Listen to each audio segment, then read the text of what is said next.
आषाढ़ महीने के शुक्ल पक्ष की एकादशी को ही देवशयनी एकादशी कहा जाता है।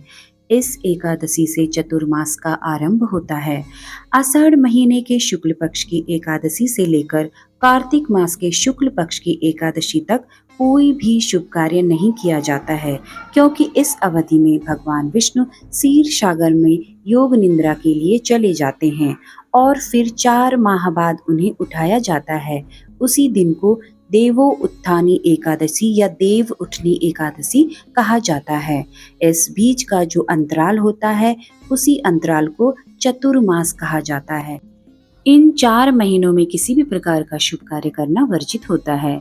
एकादशी का व्रत मुख्य तौर पर धन, संपत्ति, आयु, संतान, स्वास्थ्य आदि की कामना के लिए रखा जाता है और यदि इस व्रत को निष्काम भावना से भगवान की भक्ति के लिए रखा जाता है, तब इसे नित्या एकादशी के नाम से जाना जाता है। इस एकादशी का मुख्य ध्येय भगवान की भक्ति ही होता है। शास्त्रों के अनुसार भगवान श्री कृष्ण ने इस वृतांत को धर्मराज युधिष्ठिर को सुनाया था। पौराणिक कथाओं के अनुसार सतयुग में मानधाता नामक एक चक्रवर्ती राजा राज्य किया करते थे। मानधाता के राज्य में प्रजा सुखी थी। एक बार उनके राज्य में 3 साल तक वर्षा नहीं होने की वजह से भयंकर अकाल पड़ गया था। अकाल से चारों ओर त्रासदी का माहौल बन गया था। इस वजह से यज्ञ, हवन, पिंडदान, कथा, व्रत आदि कम होने लगे थे। प्रजा ने अपने राजा के पास जाकर अपने दर्द के बारे में बताया। राजा इस अकाल से चिंतित थे। उन्हें लगता था कि आखिर ऐसा कौन सा पाप हो गया है जिसकी सजा इतने कठोर रूप में मिल रही है। इस संकट से मुक्ति पाने के उद्देश्य से राजा सेना को लेकर जंगल की ओर चल दिए। जंगल में विचरण करते हुए एक दिन वे ब्रह्मा जी के पुत्र अंगीरा ऋषि के आश्रम में पहुंच गए। ऋषिवर ने राजा को कुशल क्षेम और जंगल में आने का कारण पूछा।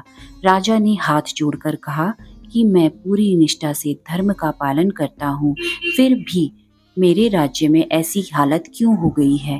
कृपया इसका समाधान करें। राजा की बात सुनकर महर्षि अंगीरा ने कहा, इस युग में छोटे से पाप का भी बड़ा भयंकर दंड मिलता है। महर्षि अंगीरा ने राजा मानधाता को आषाढ़ माह के शुक्ल पक्ष की एकादशी का व्रत करने के लिए कहा। महर्षि ने कहा कि इस व्रत के प्रभाव से अवश्य ही आपके राज्य में वर्षा होगी। महर्षि अंगीरा के निर्देश अनुसार राजा अपनी राजधानी में लौट आए और उन्होंने एकादशी का व्रत विधि पूर्वक किया, जिसके प्रभाव से राज्य में मूसलाधार वर्षा हुई। ब्रह्मवैवर्त पुराण में देवशयनी एकादशी के विषय में बताया गया है कि देवशयनी एकादशी के व्रत से भक्त की समस्त इच्छाएं, समस्त अभिलाषाएं पूर्ण होती हैं। बोलो भगवान श्री विष्णु नारायण की जय। ओम नमो भगवते वासुदेवाय। देवशयनी एकादशी के दिन भगवान विष्णु को सुलाने के लिए मंत्र। सुप्ते त्वयि जगन्नाथ जगत् सुप्तं भवेदितं, विबुद्धे त्वयि बुध्येत जगत् सर्वं चराचरम्।